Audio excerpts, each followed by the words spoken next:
napatingin na naman ako sa mga disco lights, mga moving heads, pero ito ang ikakabit namin. LED wall. Ito ang turquoise niya. Ito ang install namin ngayon. Ito yung mga accessories, UTP, extension at AC cord. Ito nga pala yung LED wall na ikakabit namin sa stage. Hinila ko na nga yung turquoise at binuksan ko na para madali na lang itong ikabit sa stage. Yan, lapitan natin. Ito yung laman niya. 6 pieces ang isang laman ng turquoise. Kaya mabigat.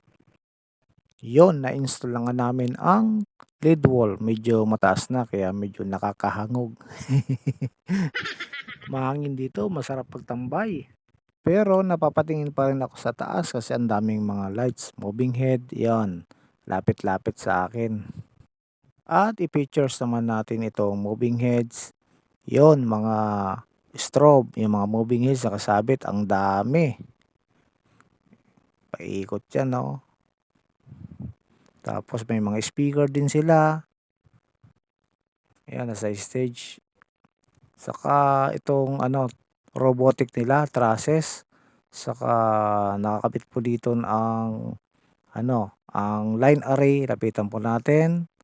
Ayan, C-sounds ang line array po nila. Tapos mayroon din mga blinder, mga nakasabit. Ang ganda ng setup. At nilapitan ko nga ang kaibigan ko na si DJ Vincent. Nandito siya, nandito rin ang control ng LED wall. Ayan, umiilaw na ang LED wall.